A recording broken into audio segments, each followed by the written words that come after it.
Good morning, everybody, and welcome to Charlton Live, sponsored by PSF Still Limited. My name is Louis Mendez. Hope you guys are all good on your Sunday morning. On today's show, we'll be looking back at yesterday's really hugely narrow but frustrating defeat to Wrexham at the Valley yesterday. Joining me to do that, first up, top right, Paul Clements. How you doing, Paul?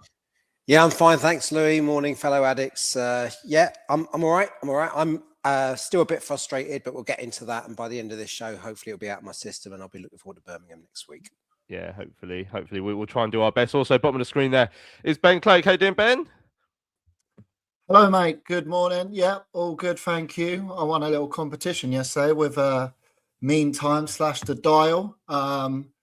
So I got some free chicken wings and some beers before the game yesterday, which was very nice. So, yeah, if you haven't been there, shout out to them. Very nice hospitality before the game. And yes, equally the same as Paul. Frustrated after yesterday, but quite upbeat as well, weirdly enough.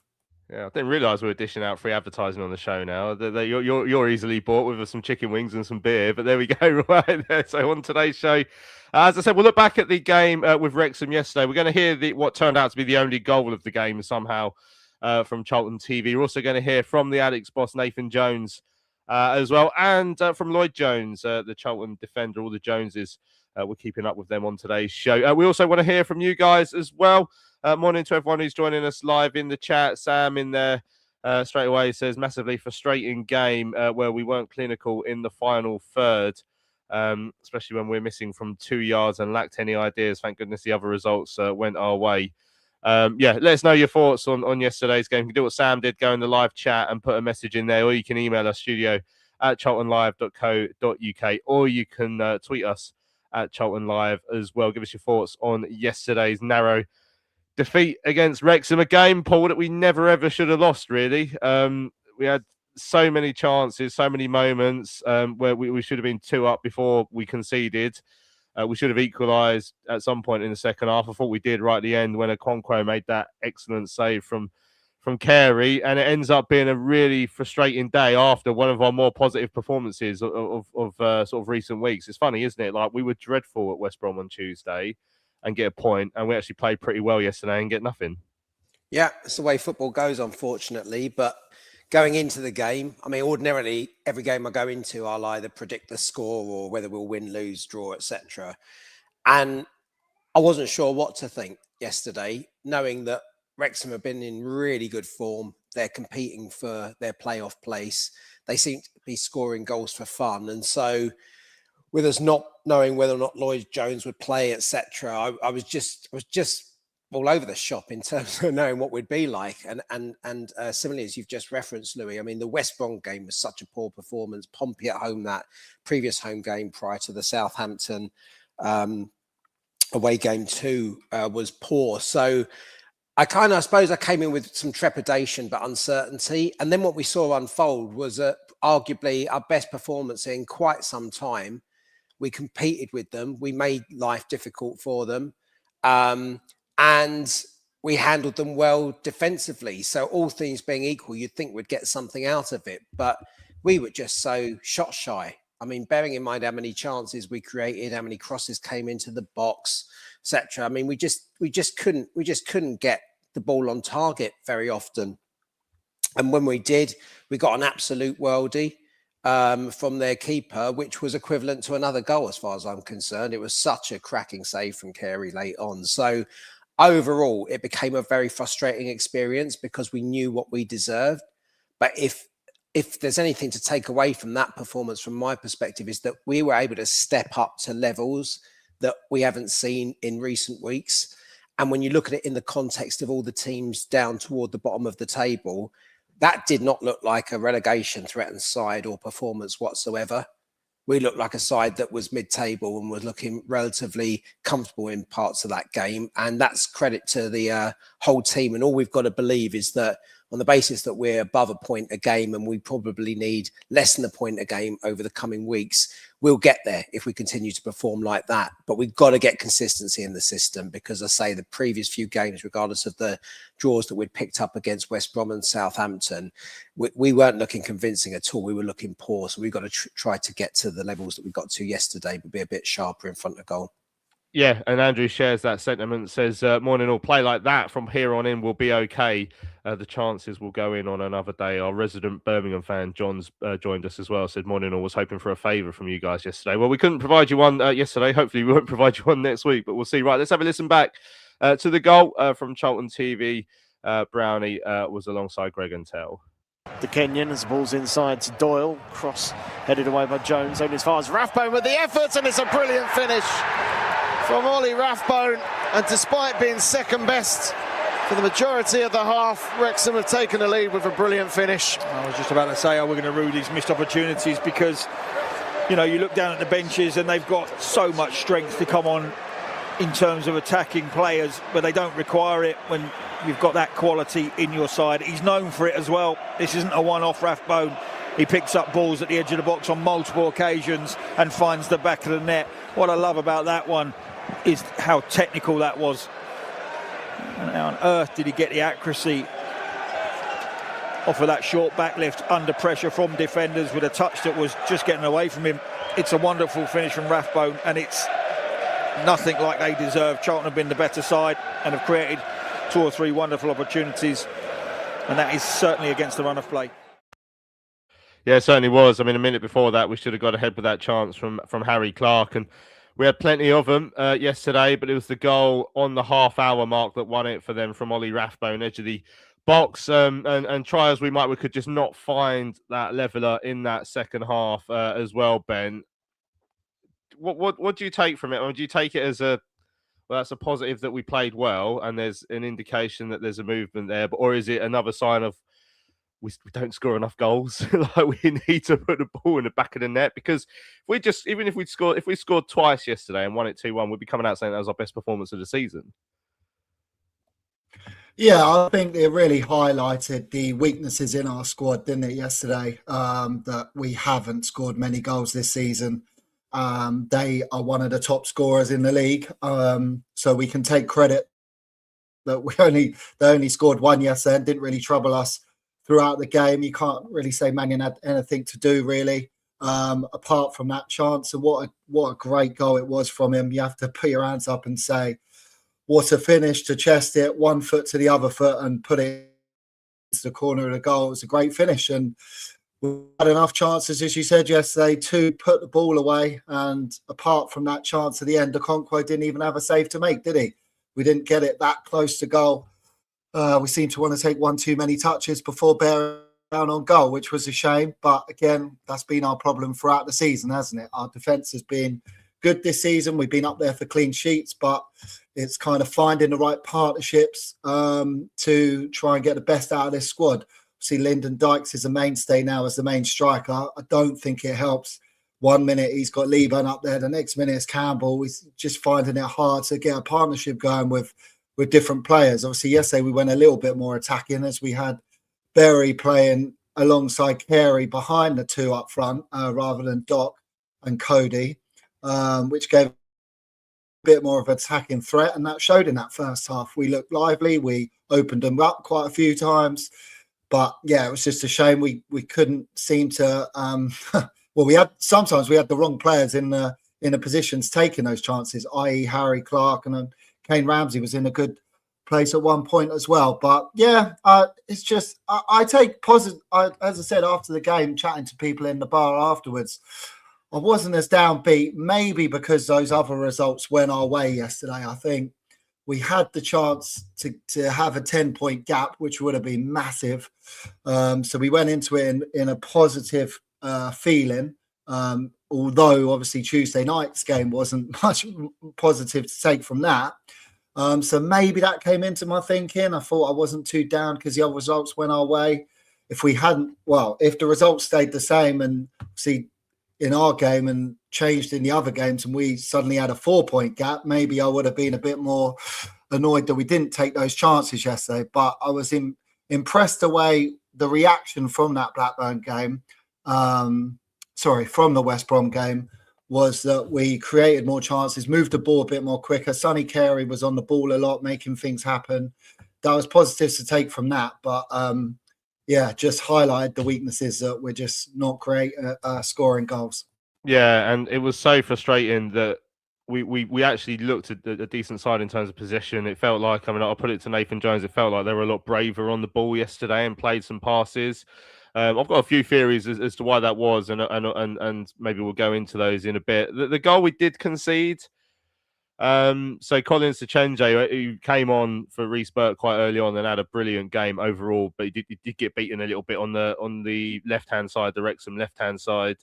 The cross comes in. Jones heads it away to the edge of the box. It's Berry and one more trying to close down Rathbone, and then he's able to get the shot through legs. At the time, I did wonder if it's a weird bobbly one, and if it seemed to maybe from one angle it looked like it might have bounced over Mannion's hand. But then you look at some of the other ones, it's hard to tell really whether he could have done much better than that. I mean, Nathan Jones said similar in the press conference after. He said he's going to look back at it in terms of the goalkeeper. But to be fair, I don't think there's a definitive, oh, he should have saved that. It looked like a weird one that sort of bobbled near him. But it's just so frustrating that they take their chance like that. And as Brownie said, Rathbone's known for that. I think that's his 7th or 8th goal of the season for them.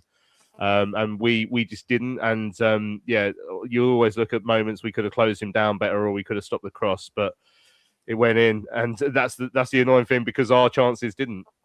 Yeah, I mean, but look, Rathbone's strike was really precise and technically executed brilliantly, really. I mean, he did exceptionally well. I don't blame Mannion. Perhaps he could have done a tiny bit better, but how many weeks have we sat here and thought the same about Thomas Kaminski, arguably with kind of with clearer lines of sight, and that's the point for Mannion. He had players in front of him, getting down into that really far corner as quickly as you'd need to get a save on it. That's not easy. In general, I thought had a pretty decent game. We know that he'll come for crosses and he'll control that 18-yard box a lot better. He'll be diving at players' feet, etc., which is not what you see from Kaminski. He's a different style of goalkeeper. So I don't think I'd hold any blame at Mannion's door. And equally, things in the build-up to any goal, could be done a little bit better. I don't really hold much against those players either. I think it was more, if anything, we've started to touch upon it already. It was just criminal finishing. I mean, we just the Berry chance in particular. I mean, you get players like Clark who are defenders who you're bound to, maybe 1 in 50 or 1 in 80 chances they might get it on target, but they're either going to hit Rose Ed or it's going to go wide or whatever. For somebody like Berry, who I think is such a fantastic technician, who is aging now, but we know that he's got the capability to score goals, and I'm not sure what he was trying to do when he had his chance. Literally, I don't know, P-roll it in. I don't know, what was he doing? He was just pausing, and then the moment had gone, and it really needed a first time instinctive blast into either corner, and if he had done that from that range, we would have been 1-0 up. So if there is blame to be shouldered, it is from the forwards, I think. And what I found interesting, and I was saying to my lad yesterday, was that we actually got in some really dangerous crosses. Clark low, Sechenje higher, TC equally, and it's about anticipation. And I'm not sure what they're quite doing in training, but when this is not the first time Clark has done that since he's been here. We've seen a few occasions where he zipped that ball in low from the right hand side.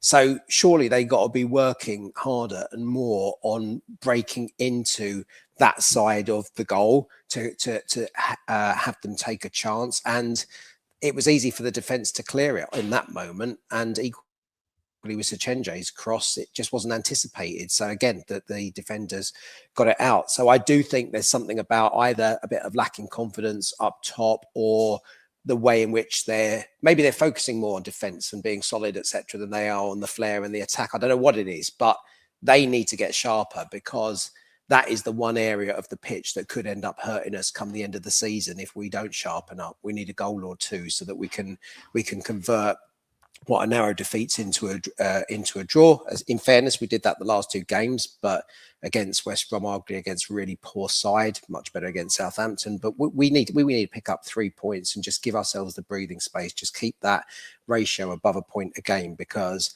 I think if we do that, the others will struggle. They're not in good form down there.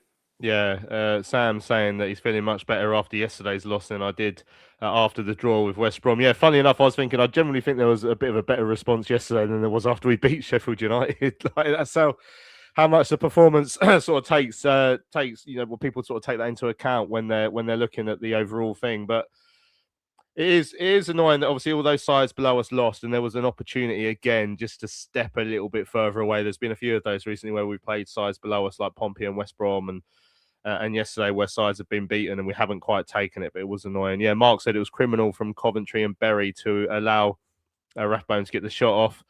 Stephen said it's a brilliant goal. I don't think there's anything we could have done different. There's an argument that maybe TC should have had a foul before they broke. I've seen a couple of people with that argument, certainly. Keith says that he was right behind it. He don't think Mannion could have done anything else, and Richard said similar. It was he felt that Mannion was unsighted, and Ed says similar as well. No chance that's on Mannion. Have to look at the two players who didn't really get in the way. That said, it was a great finish by Rathbone. Liam says I was in the North Upper and the goal seemed to go in slow motion as well.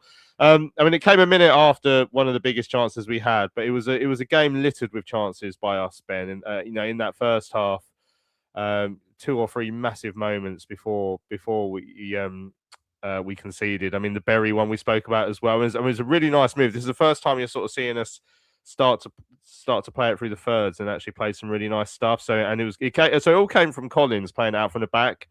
And I do have a theory that as soon as Collins came on, we looked like we were getting ready to pass it a bit more, like because he looked so good on the ball from what we've seen so far.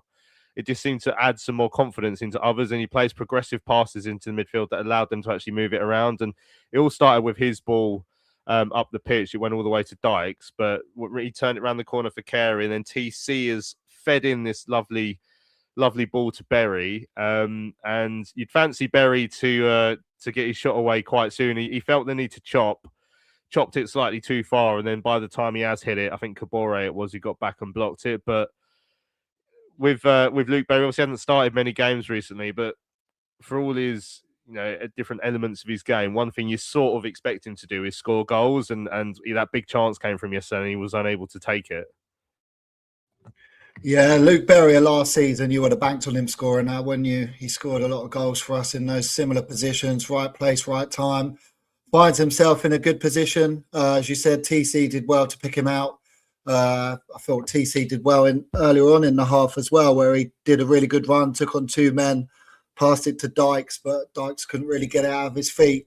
You're right. I think we looked a lot more progressive on the ball, whether that was because Collins came on. And as you said, he's kind of a real athletic defender where he likes to use the space in front of him, draw men out of position, take us up the field a little bit more than you could say. I mean, Maka doesn't ever do that. So more than what we've seen this season in terms of Gillespie playing in that back three. That's why we'll talk about it later, but I didn't agree with that substitution, him coming on. But yeah, we were getting into him, weren't we? We were making some really good passing. Hence why we had so many chances. I thought TC did well yesterday with running in that first half, with creating chances for us. And I really like Harry Clark. I mean, he's just got no fear, has he? Just running forward. He's in the box all the time. I think he's been a real good addition for us. But yeah, that was the biggest miss for me. I seriously, I don't know how he missed that. It's just as if his body was facing the wrong way. It was like as if he kind of hit it as if, oh, hey, I've placed that really well then. And then went, the goal's there. Yeah, my body was. It's like he forgot he had a left foot. It was like the ball, the way the shot angled into him, like it was deflected effort from Carey. Yeah, from Carey. And it's dropped to him sort of 6 yards out, Paul. And I was thinking, all you got to do, because I'm left-footed as well. I'm thinking, this is an easy chance coming. He just got to sweep it home. But because he's eager to go on his right foot, he's shaped his body the wrong way, and it would have been a lovely little finish if the goal was 5 yards to the left. But unfortunately, because he's got the angle wrong, there's a couple of chances he's missed there. He did the one, was it early on against Pompey? I think early in that game as well. So he'll be frustrated, but it is encouraging to see that he's getting into these positions actually, and overall he's definitely. I'm definitely really positive about him. I think he's been a good acquisition so far, but he'll be sitting there wishing he'd scored that. His goal record is not great. He's a 1 or 2 bagsman a season, sort of goals. He doesn't get many, and you can kind of see why so far. It's annoying for him that goal at Leicester got chalked off when it shouldn't have been, because that was his quota for the year pretty much. Yeah.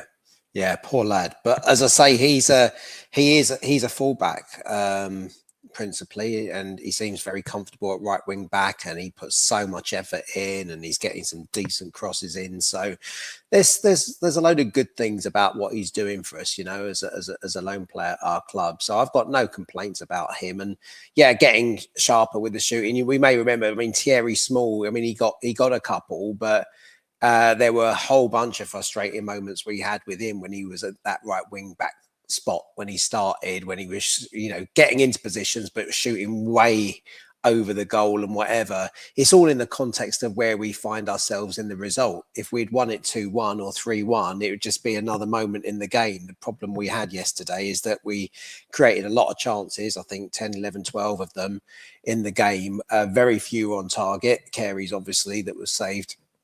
But beyond that, it was kind of we're talking through this because we're frustrated with the lack of conversion. And frankly, I think if Clark and Chambers, who I'm not I know why he was dropped yesterday. We needed probably a stronger player at left wing back to handle their threat, and that works down their right hand side. But bottom line is, if the likes of Clark and Chambers, if he comes back in, can maintain the balance that they've provided in recent games that's made us feel stronger in those areas and do their job effectively of beating a man, getting a cross in, then it all comes down to the front 3 or 4 if you've got a willing box-to-box runner in the box to take those chances. It's not really their job to be getting in amongst the goals. We just need our strikers, our central attacking midfielder, and let's not do anything to do a disservice to Sonny Carey. I mean, he's got 8 goals and some have been absolute corkers. So no real issue there, but we just need the chances to break for them.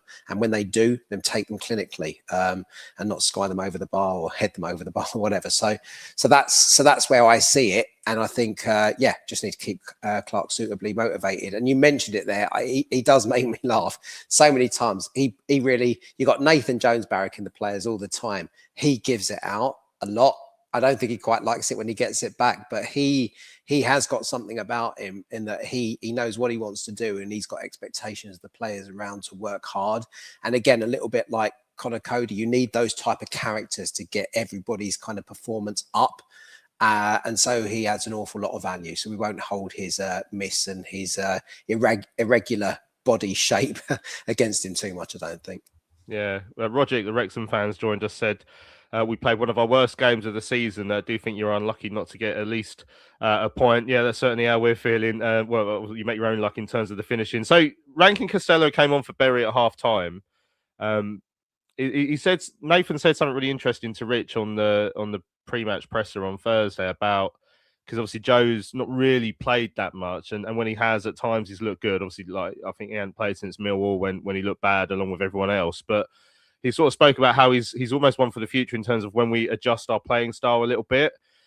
I'm thinking we're kind of seeing that now. So Sichenze coming in, clearly a ball playing defender, one that they talked about. They were planning on signing him in the summer, and then Rankin Costello coming in. Yes, like you can kind of see the steps they're taking towards sort of trying to adjust this style to a more ball-playing one. I think maybe I'm reading too much into it, but you see someone like Sichenze who can play ball, and now you're hearing, well, Rankin Costello is more likely to play when we actually start to play it through the thirds a little bit, and you can see that yesterday when we were doing that, and he came on at half-time and he looked to try and get things moving. And then, I mean, we still had these chances in the second half, didn't we? We had that. There was an early cross from Carey that Rankin Costello was near, ended up in the arms of Okonkwo. They were dangerous on the break. There was a big block from Ramsey after O'Brien was going to get there from a more pullback, and there was a really good one from Sichenze later on.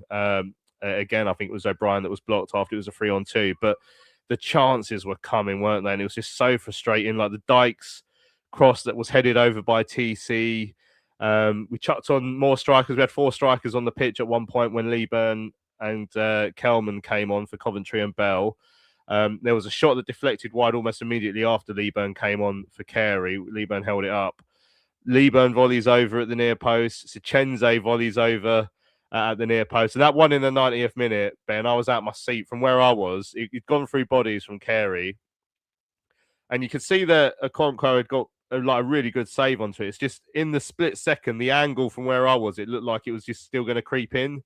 And in the West Upper, we were all out of our seats thinking we'd equalised, because it would have been, the least we deserved to get something out of that game. But as we said, it's the one save he actually had to make. Goalkeeper saves 1-1. There was only 2 saves by goalkeepers in yesterday's game, and that's the only one we forced him into with all those chances. That's the only save we forced him into. Yeah, I was in the West Lower and everyone was up, similar to the West Upper there. He's an annoying keeper, isn't he? He did the same at Wrexham away when was it a header from Berry and he tipped it over from, you're like, how on earth has he saved that? Because in general, you look at him and his kicks yesterday were all over the shop. We had a few chances because distribution weren't great. He's great at claiming crosses, that's for sure. And but we just didn't test him. That's the annoying thing. Obviously, we scored a couple against him last season at the Valley, one of them being a penalty. But yeah, it's annoying with TC because I just don't think he's going to be an out-and-out striker for us, because he's just not that poacher that you need around goal. I mean, you look at those 2 chances he missed yesterday, one in the first half where it came to him quite quickly. He took a touch to get out of his feet and then it was blocked. Fair play yesterday. I mean, we're talking about our chances we missed yesterday, but a lot of them came because they just blocked. They just threw their bodies in front in the line of fire and they were there. Block, block, block. And obviously we didn't do that for their goal. So we can rue that. But yeah, that chance, you look at that chance again for TC, it's in the 6-yard box. Dykes tips it, puts it on a plate for him, really, and he heads it over. But let's face it, none of us thought, have we ever seen TC score a header? Like, not knocking him, he's just not that kind of striker.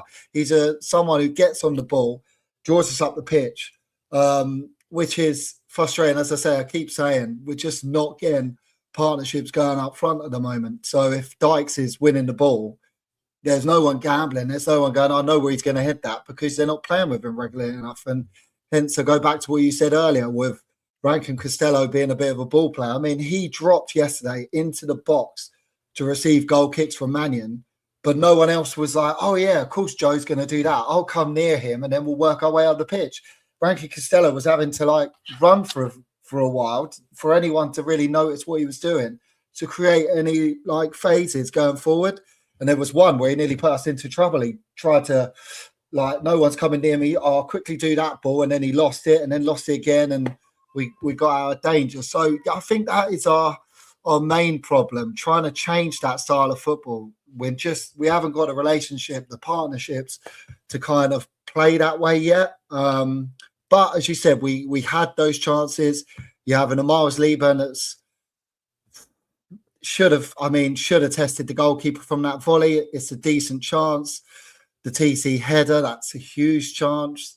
I come on this show a lot and say that our strikers don't get chances, so we can't really knock them. But yesterday they did, and obviously Carey, I thought he was brilliant yesterday. Carey, he's continually opening up his body, trying to get other players involved or trying to have a shot, making things happen. And they said Okonkwo, what a great save, pulls it off, and you just kind of, this game goes on for another 20 minutes. It's just one of those days.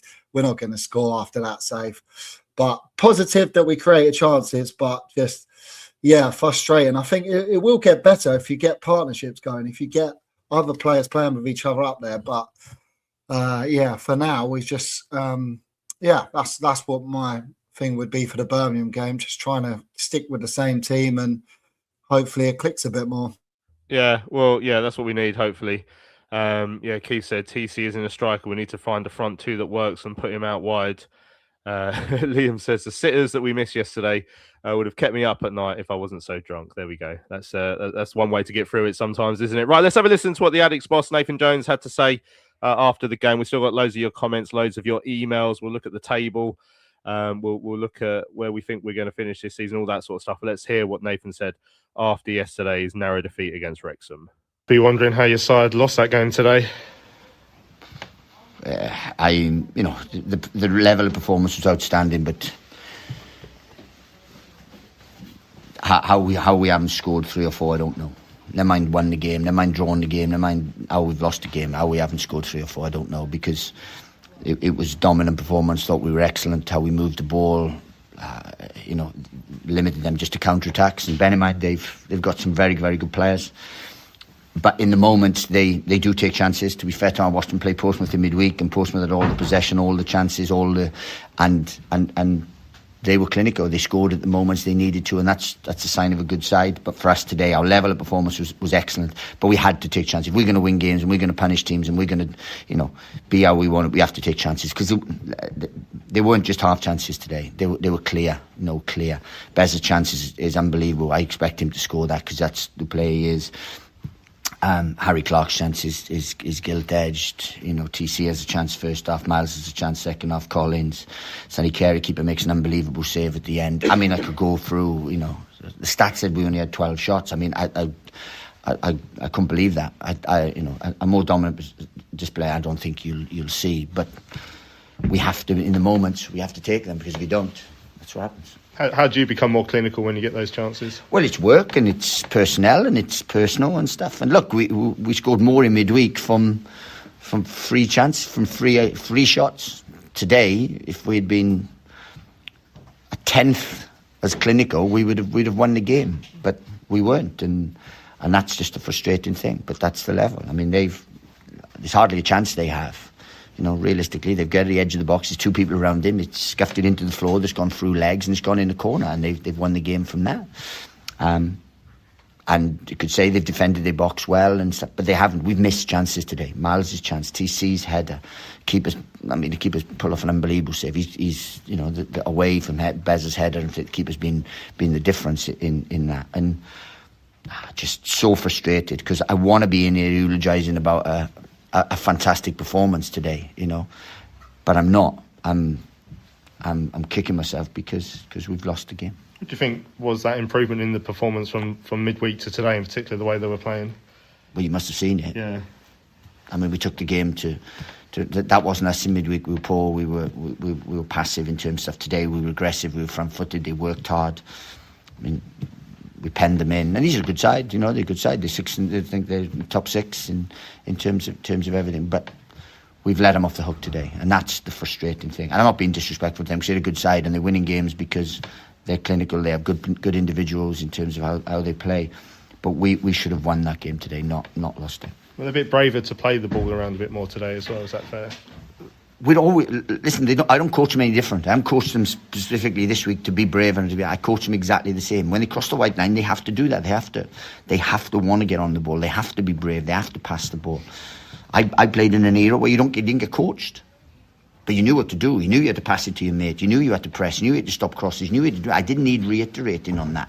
So look, we coach them exactly the same way. We give them structure, function, options, penetration, build-up, development, everything, every single thing. How to press, full press, mid-block, how to defend your box, all those things. We give them.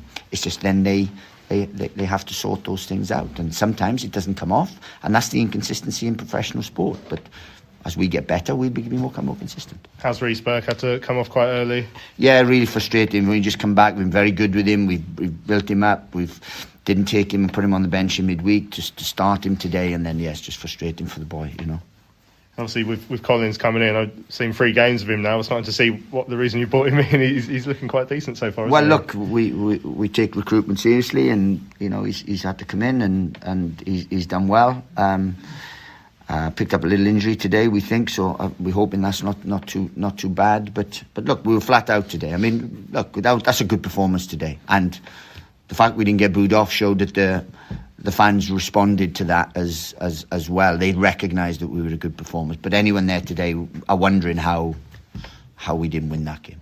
PSF Steel Limited is a trade supplier of steel fabrication and erection services to the new build, construction and refurbishment market in southern England. With their unrivaled depth of experience, they excel at providing their customers with high quality and cost-effective steel fabrication solutions.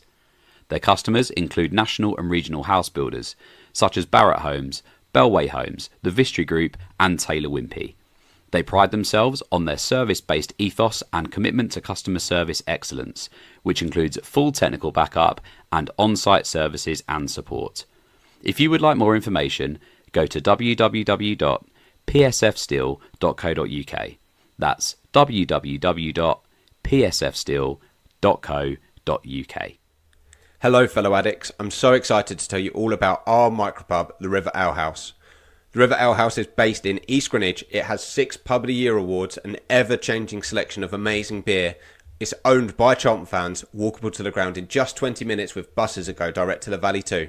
If your matchday routine includes a drink with your friends, you must join your fellow addicts in the River. See you soon. Well, welcome back to Charlton Live on your Sunday morning. We've been looking back at yesterday's 1-0 defeat against Wrexham at the Valley. Very, very frustrating result for the addicts, and you could hear that from Nathan Jones. I mentioned to him about Colin Sachenze then, so Paul. So I think quite a lot of us have spoken about him already, but he looks really good. Like I'm always a bit nervous about getting too excited about a player early on because, you know, I must have said on the show before I got Andy Fye on the back of my shirt after about 2 games. He turned out to be one of the worst players we've ever had. So let's not get carried away.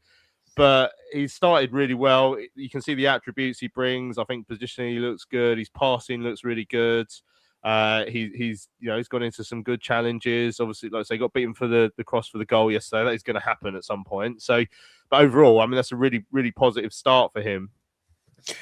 Yeah, I'm really excited for him and about him because, again, relatively young player who's been plucked out of the Serbian league. We didn't know really what to expect other than what you read. You Google the name, you see what comes up, and it was apparent that he's an athletic player that's an aggressive player too. And he is proving that. And I don't think anybody can underestimate when you're talking about some of those overseas leagues and their quality versus the competitiveness of the Championship and, dare I say, the step up to the Premier League. It is a completely different ball game, and for him to come across and settle as quickly as he's appearing to do amongst his teammates and to be adding a dimension in that area, not dissimilar to the left-hand side, but perhaps even more progressive. So I see him as a kind of a younger version of Bell thus far, in that he's confident to take the ball forward and he's looking for a forward pass all of the time.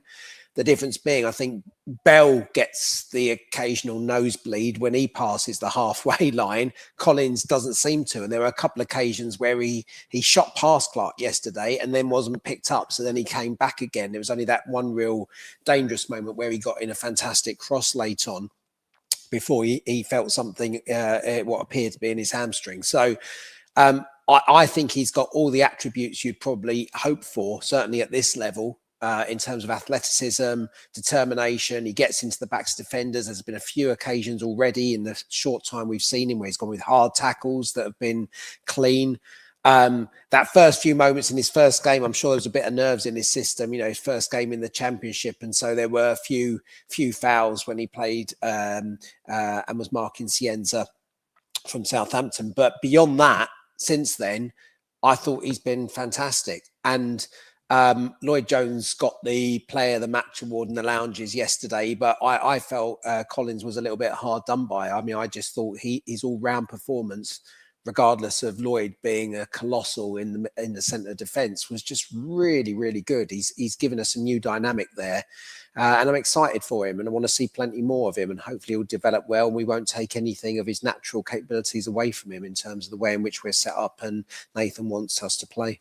Yeah, no, he's looked really good so far. As Nathan Jones mentioned, there was something at the end there, wasn't he, with potentially his hamstring or something, which we're hoping will be nothing major. He didn't come off. So we'd made all our subs by that point, but still, if it was dreadfully bad, they probably would have made him just sit down. But we'll see. Norm says, got a feel for Reece Burke, looked almost in tears coming off. Yeah, I mean, he'll be hugely frustrated. Obviously, we haven't had as much time of him playing so far, but yeah, as he would have hoped. But yeah, sad. James says the mention of Andy Fye sent shivers down my spine. I'll tell you what, I was pleased to see yesterday was Stuart Balmer. But right at the very start of when I was going, he was a name I remember, and we used to recreate him shooting. I think he was a defender, but I feel like he had quite a good shot on him. I mean, I'm talking about when I was about 5 years old here, so I might be misremembering. But we used to recreate his shots in the garden and call them Balmer Blammers. So I was very pleased to see him yesterday. Right, let's have a look at the league table. Well, I want to get into the striker debate, which is in the chat as well.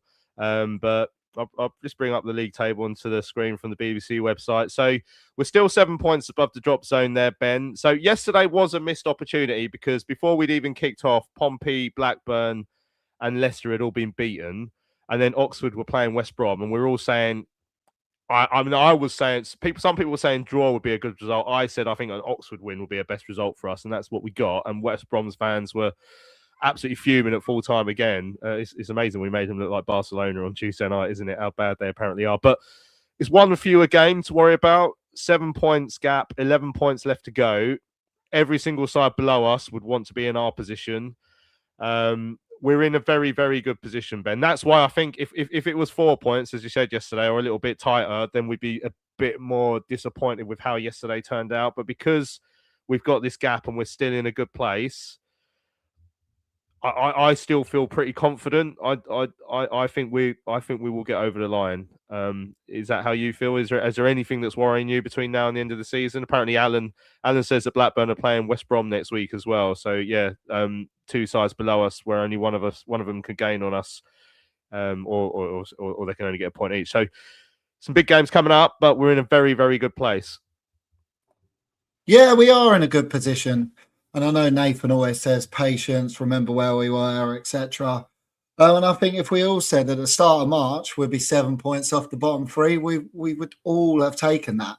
It's very easy to get caught up in the emotion after a game like yesterday, thinking, 10 points away, you could literally have guaranteed we'd stayed up then. But we're still in a really good position. And you've got to look at the teams around us as well. As you said, after the game yesterday, the videos that were coming from the away end at Oxford yesterday, those West Brom fans were fuming. I mean, and I think, why sack a manager and you've got no plan to bring someone else in? Like, how's that going to galvanise the team, having James Morrison take over for a game and then still lose, get nothing from the players? He starts slagging off the players. It's like, how many different people do you want to come in and do that? Like, surely having someone come in, like Leicester are done with Rowett, they've improved a little bit. I know they lost yesterday, but like having someone come in who's got experience of keeping teams up at this level, they've not done that yet. They probably will by the time. I think they've got their away to Sheffield United next week, which is a very difficult game, and Leicester away next week, which again is a very difficult game. And we'll have the same thing going into the Birmingham game and next week with a 12:30 game of Blackburn Portsmouth at 12:30 next week. So yeah, as Lloyd says, sorry, I'm spoiling his interview, but I heard you do it already, where he says we just need to focus on ourselves. We do, and if we were to do that and think about ourselves, I think we could all say we're confident we would stay up. I mean, if we went down now with that 7 point gap, it would be quite catastrophic, I'd say, because we know we've got a good defence. We've defended well in games. It is just simply finishing our chances that we're struggling on at the moment. But I think the January signings that we've made have made a big difference, Lyndon Dykes, etc. So we've got a more positive vibe around our club than others that have below us. Sorry.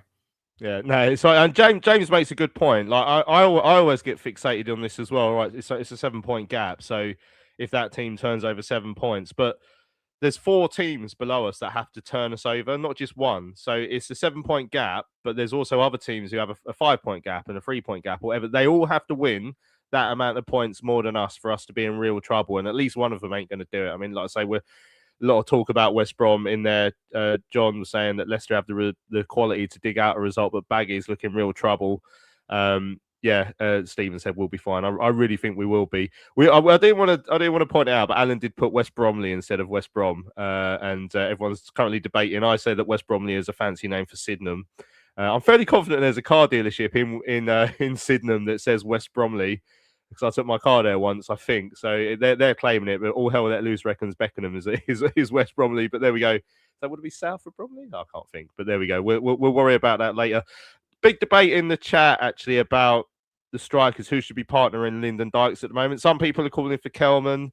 Mark saying he was given a chance but didn't score. He does run around a lot. I mean, other people have sort of putting in different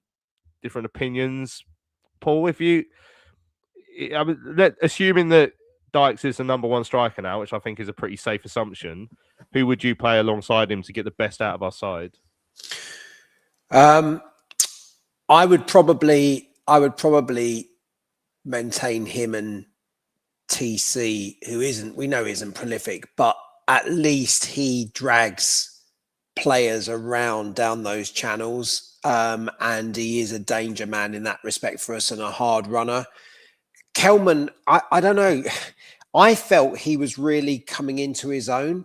He got a couple of goals and was starting to look more dangerous, and then just got dropped. I can't remember him being injured, or he certainly wasn't suspended. So I don't know what happened there, but he just suddenly came out the side when Dykes came in, and he hasn't had a look in. And I think when he has come on off the bench of late, he's looked pretty anonymous. And I think that could be a dip in confidence, not knowing in his own mind what's gone on there, having just sort of like gotten into his rhythm and started to get a couple of goals. He would have expected to probably have been a mainstay and kicked on from that position. So, and Godden, of course, came back in between as well, who we know has become a very quickly adorned legend for what he did for us last season. So he started to get minutes ahead of him too. So Kelman instinctively should probably be the better of all of the partners for Dykes, but because of where he is from a form and confidence perspective, I'm not convinced that's right. I don't particularly favour having two big guys up front, not unless you're playing in a kind of more traditional 4-4-2 or the like, or with two wingers that can whip the cross in 20 times in a game, because your odds are that one or other will get their heads on it or get their foot on it and get goals. But the way we play with and we did create 12 chances, I think, in total yesterday, but that hasn't been our game recently.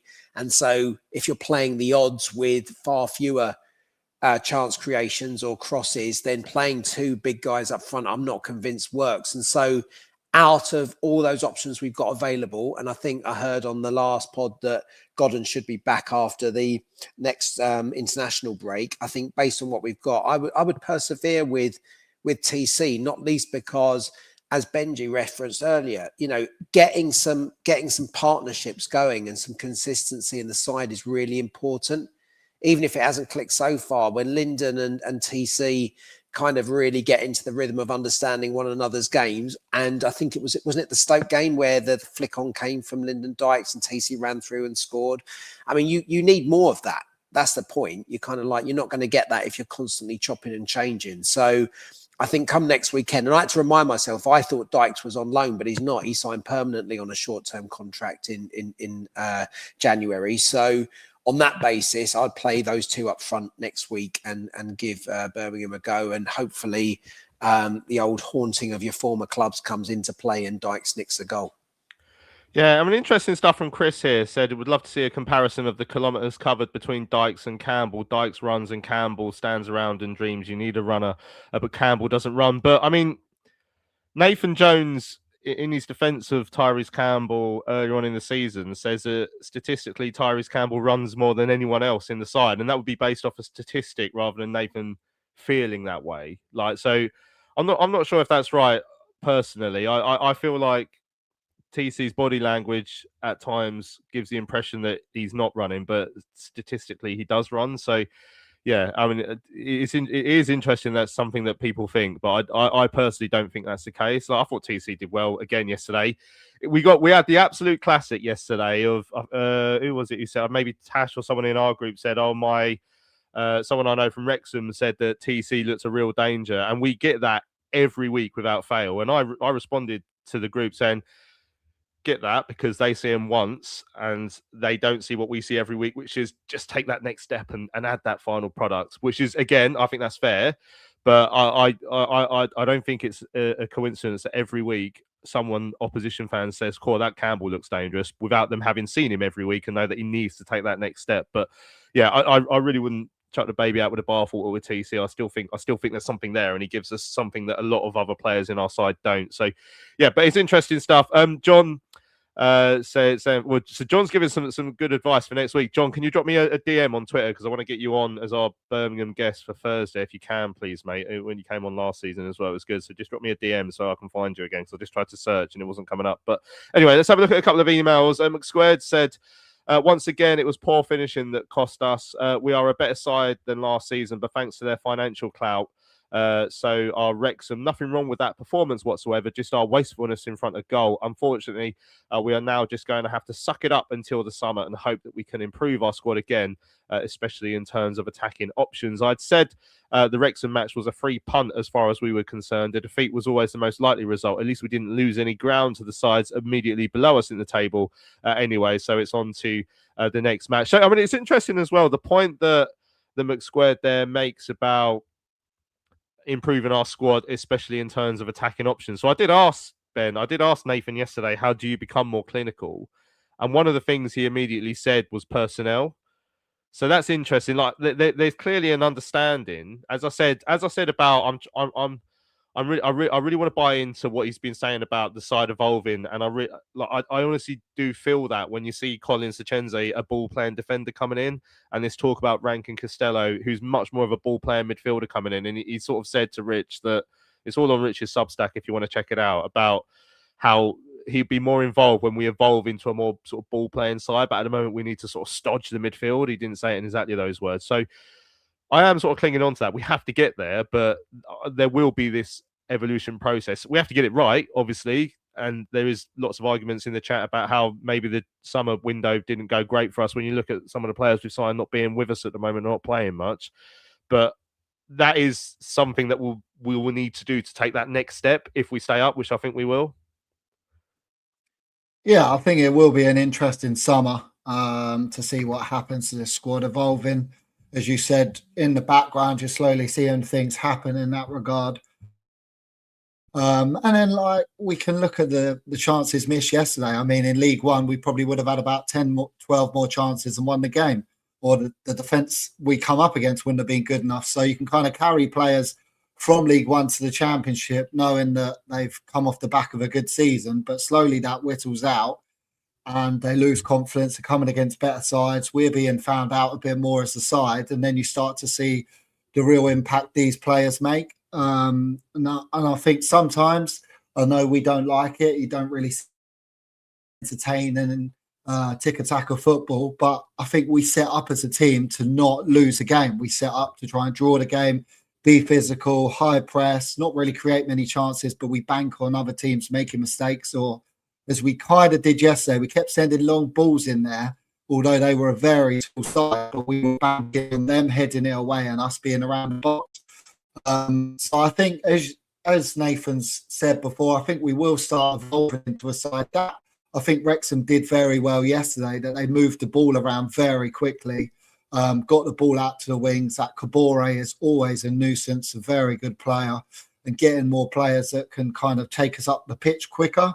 But for now, I think we're just trying to be a hard team to beat. We're concentrating on the defence a lot more than trying to concentrate on the attack. But as you'll see, like, we need to evolve, because you can't do that in the Championship. You've got to take your chances when they come. Fortunately, we did that on Tuesday, didn't we? We didn't have many chances, but Dykes took our chance and we kind of forgot about the rest of the game and went, hooray, we've got a point. But yeah, there'll come games like yesterday where you look and think, we can't afford to do that in the Championship. You've got to take your chances. Yeah, right. A couple more emails. Ray said, I thought we played well on the day. If we play like that for the rest of the season, we'll be fine. Looked good and created many clear-cut chances, especially first half. On another day, we would have 2 or 3 with the Berry and Clark chances. Keeper made a good save in the second half as well. Special mentions for Collins, Jones and Dykes, all put in a shift, but Berry drifted out of the game after the miss. On to the next one, still 7 points clear. We just need to maintain this gap. He says now quietly confident and content, and looking forward to next week's game against Birmingham. Stuart gets involved as well, says morning all. Enough opportunities in that first 30 minutes to take the lead, and then we go a goal down with their first opportunity. Then we have to wait until the 89th minute for a first shot on target, which was a fine save. 10 out of 10 for Endeavour, but it's about putting the ball in the back of the net, and once again we've failed to do so. 17 home league goals from 17 league games. from us this season, and 5 of those in the first half of games. And yeah, you have to go back to the Southampton game in November for the last time we scored in the first half at home. And you may remember that was a consolation to make it 5-1. So some would argue it didn't really affect the outcome of that game. It says, thankfully, the teams below us, Bar Oxford, failed to pick up any points. So yeah, we're in a good position. Right, let's have a listen to Lloyd Jones, the Addicts vice captain. He's been so good all season that we don't talk about him enough because we just take it for granted. But this is he came to speak to me after yesterday's game, and this is what he had to say. I said to Nathan, I don't really know how Charlton have managed to lose that game. No, neither do I. Lads are really disappointed. I think we made enough clear-cut chances today to win the game. The only positive, obviously, there was a performance there. What maybe, we haven't shown in some recent games, but I think it's a huge positive if anything comes out of it. But yeah, at the end of the day, I'd rather play badly and get 3 points. But if we can recreate that performance for the remainder of the season, I'm sure we'll pick up a lot of points. How frustrating is it when you're out there and you see all these chances coming and going? Yeah, it can be frustrating at times. Just because you want to win. But like I said, if we keep that up for the rest of the season, that performance level, then I'm sure we'll be fine. What do you think the difference was from Tuesday to today? Because you got a point on Tuesday, but arguably not your best performance of the season. But today it was clearly so much better. What made that change? I'm not. To be honest, I'm not too sure. I think we were more aggressive. I thought we were better on the ball. We didn't give we didn't keep giving the ball back to the opposition. I think that gave us a foothold in the game. We come out on top with our duels, and I just thought we was more aggressive really. What makes you better on the ball? I said to Nathan, were they a bit braver on the ball today? Did they take more chances and play more passes with the ball? I think so, and that, I don't know if that's to do with playing at home. I don't know what that's to do with, but it was an improved performance on Tuesday, and that's a positive. You're obviously up against one of the most difficult strikers to play against in the division in Kiefer Moore, but it was a really good battle today. Yeah, he's a big boy, isn't he? I felt a bit small next to him, but I thought I'd done okay against him. I really enjoy them challenges of playing against the best strikers in the league, and I always try and come out on top. How's your ankle? Obviously, after coming off during the week, I wasn't sure if you were going to make it today. Yeah, just frustrating, really. Yeah, my ankle's all right. Have you had to play through pain quite a bit this season? How's it working? I felt great until I actually, hurt my ankle. It's the best I felt actually, really. But probably in the last 5-6 weeks, it's been a bit uncomfy. But I can play, so that's absolutely fine. Still 7 points above the drop zone. I mean, still in a pretty good position with, was it 10, 11, 12 games left to go now? Yeah. We just got to focus on ourselves, and we need to pick up points. We know that, and not focus on what teams are doing in and around us. Obviously, today was a missed opportunity, but we just got to back that performance up and turn it into 3 points on Saturday, and keep going, and then finish the season strong. What have you made of Collins, who's come in and played alongside you the last couple of games? Like he's started quite well, hasn't he? Yeah, no, he has. Obviously, he hasn't played in English football before, and firstly, I'm gutted for Berkey. He's a great lad, and I'm gutted for him. But Collins come on today. I thought he's brilliant. I thought he's excellent.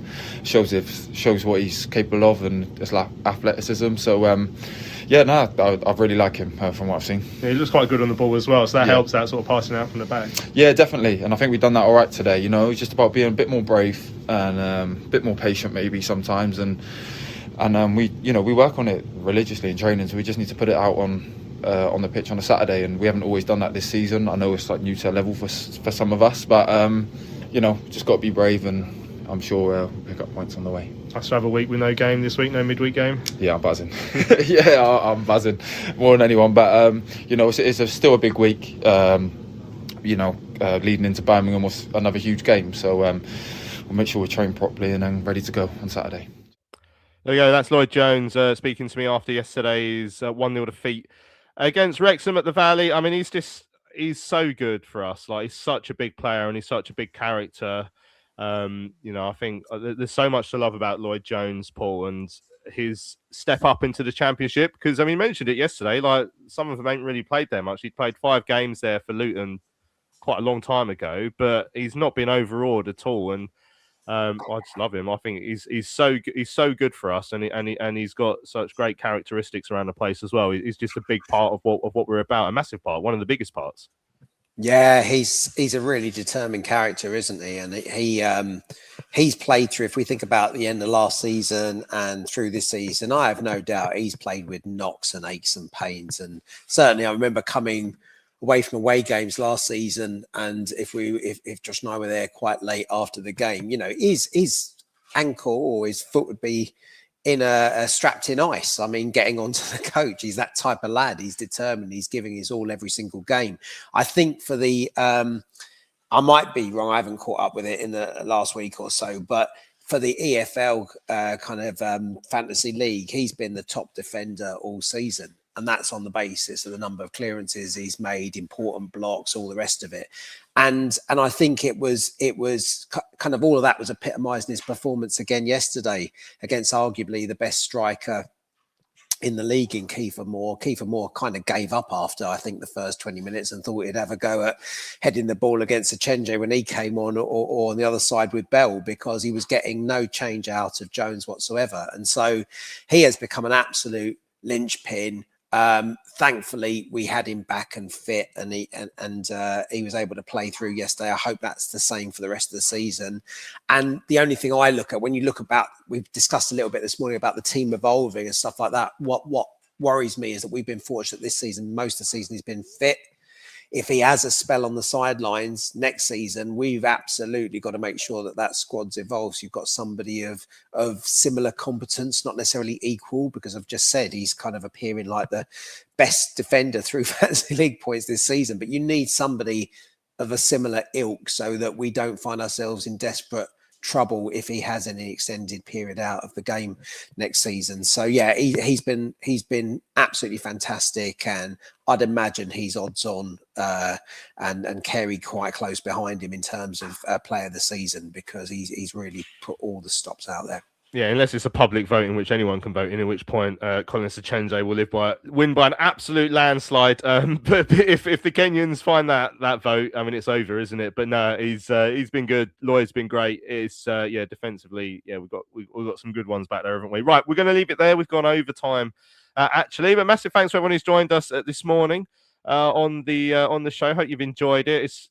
always difficult to look back at defeat, but I feel I'm much less miserable looking back at this defeat than I did looking back at any defeat last season in League One. So there we go. We'll take that. We will look ahead to the Birmingham game on Thursday. So we'll see you all again then. But for now, massive thanks to Paul and Ben and Ben's Wi-Fi for putting in a valiant effort, but just sort of stumbling towards the end of the show there. Pleasure being on. Good to see you all. Have a good week, fellow addicts. No, I thought my Wi-Fi's been all right. Oh. Yeah. Oh, sorry about that. Yeah, it's all right. It was close. It was close. But anyway, right, we'll leave it there. I'm Louis Mendes. This has been Charlton Live, sponsored by PSF Steel Limited. We'll see you again on Thursday.